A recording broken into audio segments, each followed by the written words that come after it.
I heard advice yesterday that I should just visualize that there's no audience. This is actually perfect, so I don't even have to bother myself doing it. It's kind of organic. I understand that some people are still on the coffee route, some are missing the trains, but I'm happy that we're in such number. Give me a moment till I realize. Okay, sweet. So a few weeks ago when I was creating the talk, I was trying to figure out what I can talk about. Something that has a beginning and has an end. How do I start it? Why don't I actually pick something that I'm going to codename as a cake? And it's something that brought dReader to light in the last 1 year. It's something that I consider a lie and something that I consider a misconception. It's coming from Solana Mobile Solana Foundation. But let's build the story first before I go with that lie. Oh, I have the screen below. First, I'm Jos Volarovic. I'm a professional developer for more than 5 years at this point.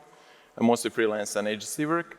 I'm located in Croatia, and I'm not actually a mobile developer, so maybe this topic is not quite for me, but let's see where it goes. I'm building dReader with a team of 7. dReader is a platform for discovering, reading, collecting, and trading digital comics. The project has been around, the idea has been around for 15 months, and the project has been starting to work on full-time almost 2 months ago, maybe a bit more. And everything that you're going to see in the following slide comes from our experience over the last year plus.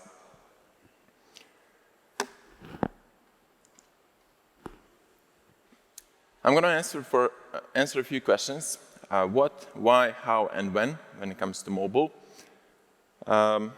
And the best one to actually start with is why.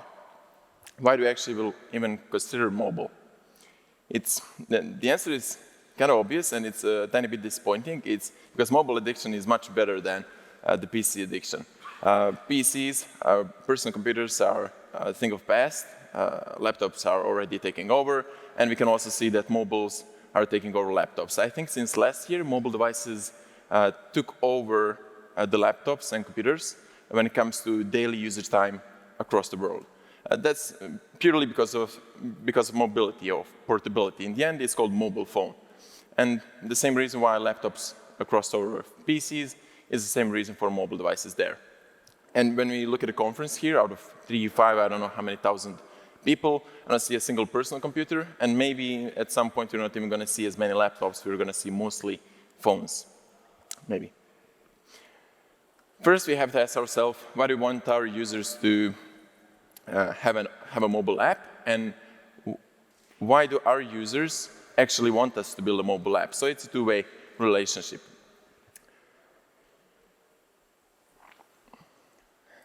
Just a second, I have a good point here to make. Yeah, we have to ask ourselves, does our application have to be portable? Does it have to be mobile? Will our users use it at a family dinner, in a train, at a commute? Will they use it at a funeral?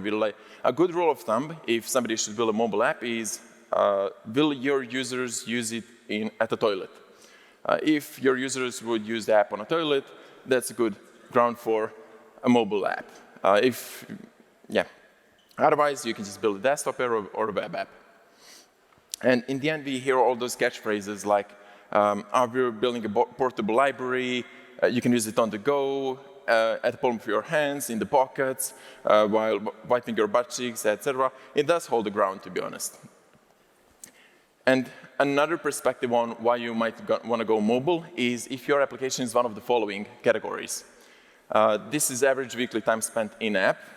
Mostly it's social because of interaction with our users and push notifications, but also gaming, communication, and entertainment, music. So if you're on a flight, if you're on a train, you're going to read a comic, you're going to listen to music, you're going to play a game. If you're one of these categories, that might actually be a good answer why do you want to build a mobile app. If you're not on these, you have to ask yourself, do you really need a mobile app? For the next part, if we have realized at this point that our users want to use the app at a toilet, we have to ask ourselves, what are we actually going to build? Are we going to build an Android app or an iOS, Flutter or React Native, dark theme or light theme, landscape or a portrait mode, or maybe choose a chain like a Solana or something better like Ethereum? For that, we have to first know two things. Audience, which countries are we targeting? What's the gender? What's the age? What are their preferences? How much money do they have in their pockets, in their wallets? When are they mainly using their phones? At which events? Are they web skeptic? Essentially, all of this research falls into the category of being a project architect. We have to figure out what the user is to know what we want to build. And we also have to know our limits. What's our budget? What does our team look like? What's the deadline for delivery? And in the end, is there a baby on the way? Are there any funerals planned? Something like that. Our team is crazy. We're a team of 7, and we had 2 marriages, 3 kids, and 2 funerals in the last year. So that actually all plays a role on how do we define what are we building, because we have to plan our roadmap correctly.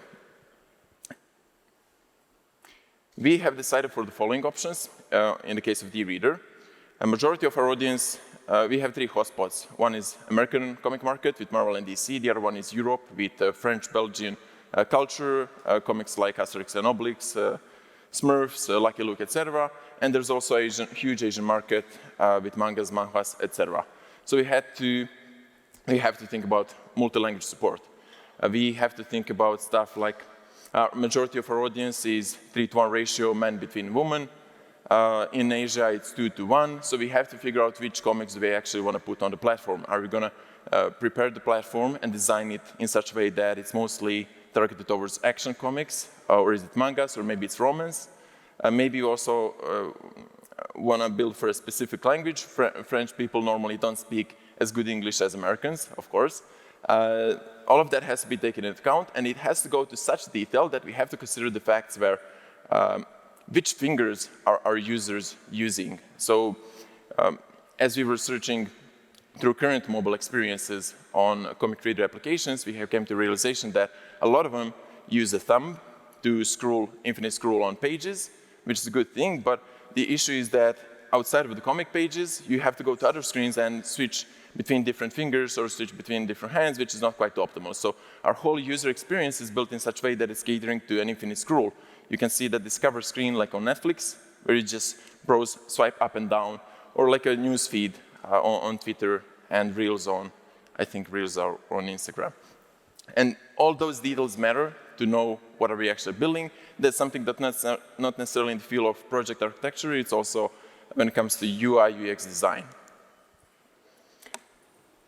A case for PWAs. If you don't have enough budget and you don't have enough capacity, or you don't have a mobile developer, you're going to go for progressive web apps. In case you haven't heard of them, they're just glorified web apps with a manifest file, which tells a mobile browser how to open that file in a full screen, so it looks like a native app.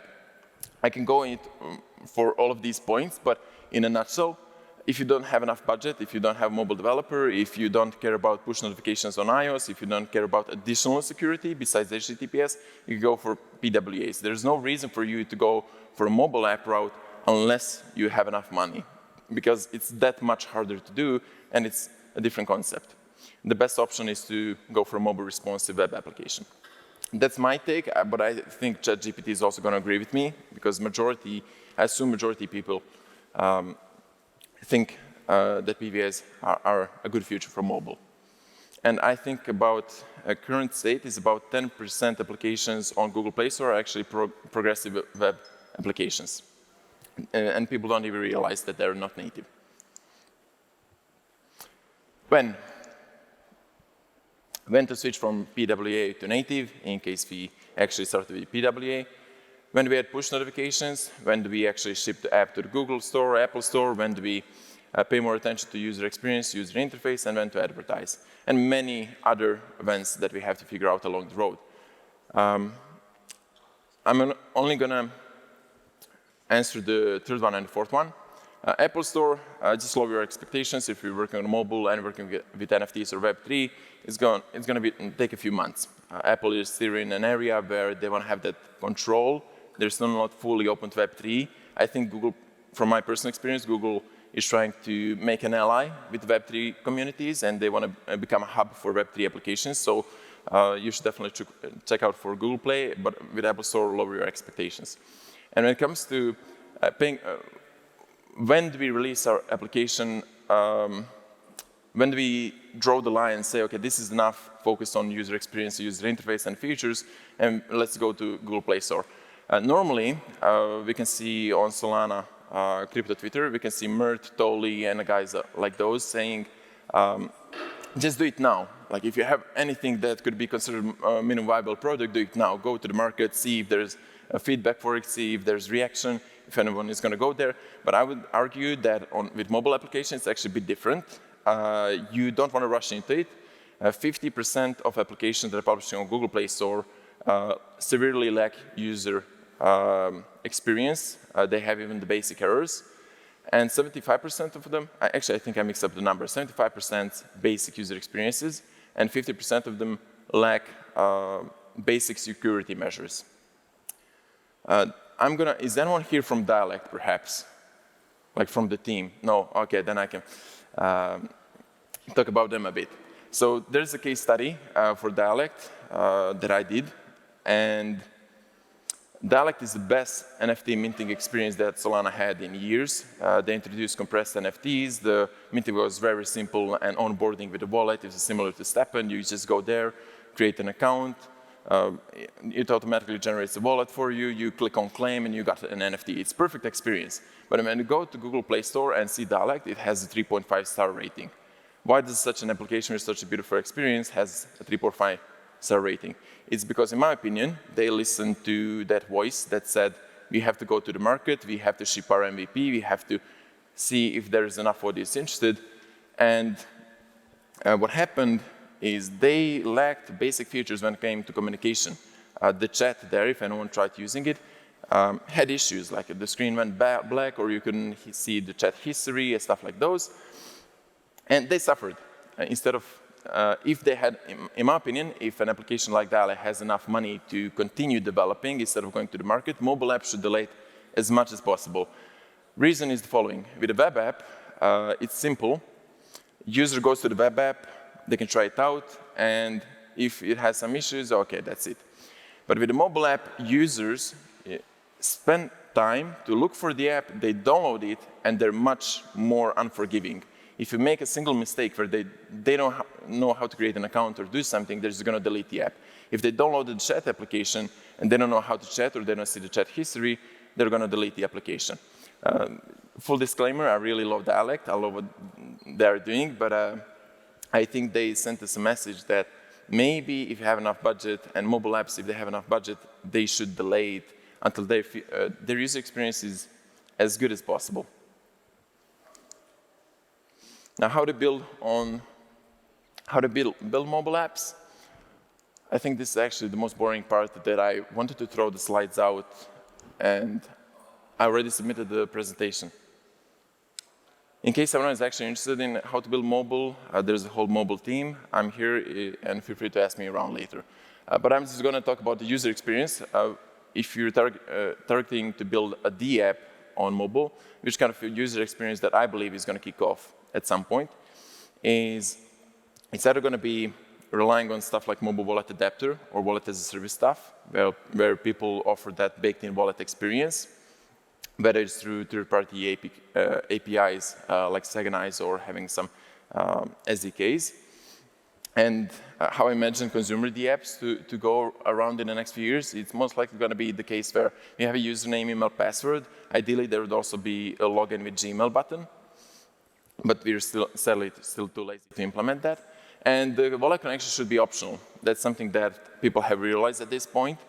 So far, wallet has been a first-class citizen in Web3. You connect the wallet, you can use the app, and that's it. We don't even know who the user is. That's how Driphouse works as well.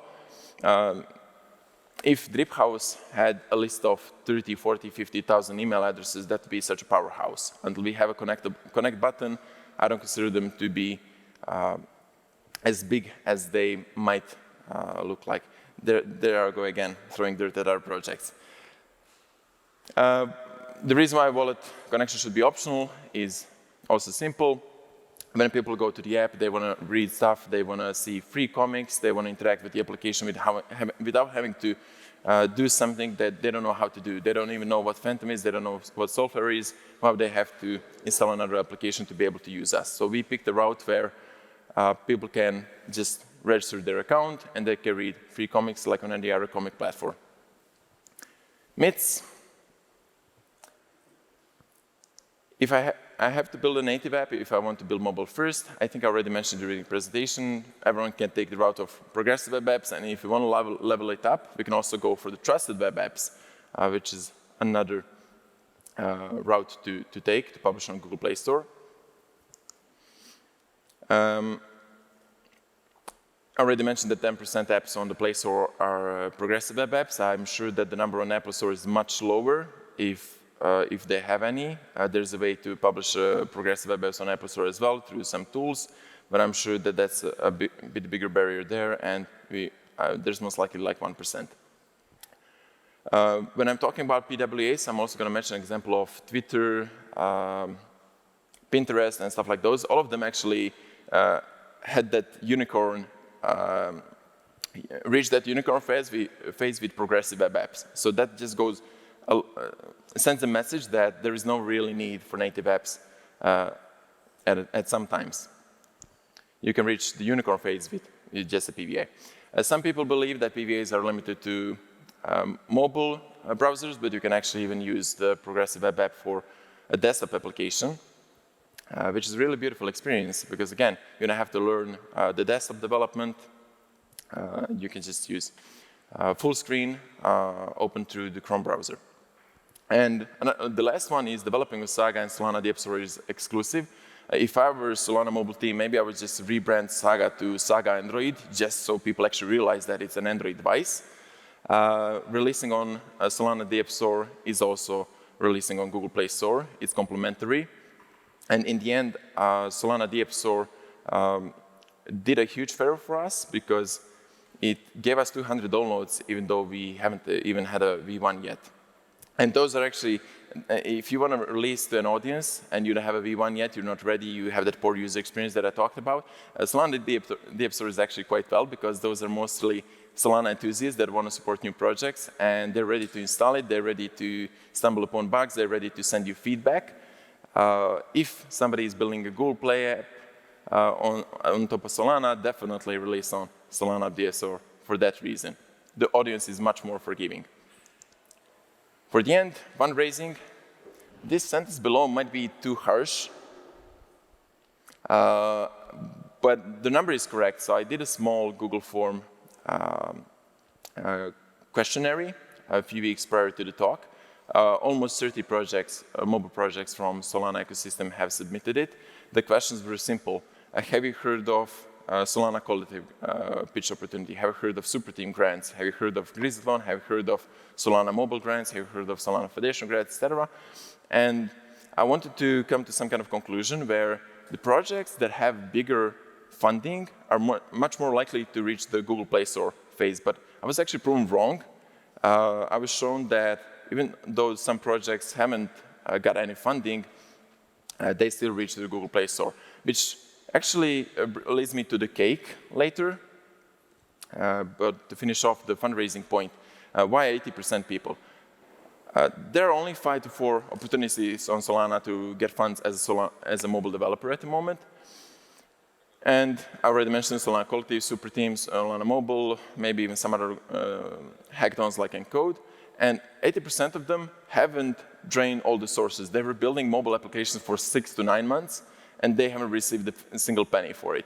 Why do you even build a mobile application if you're not even go look for validation on some entity at least?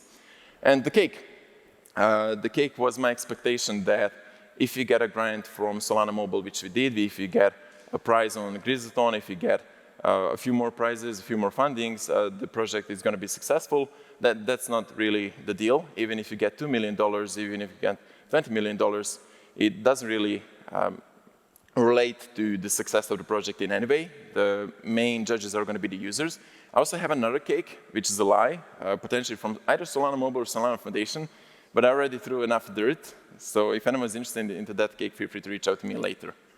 And that's actually it. Q&A is after the stage.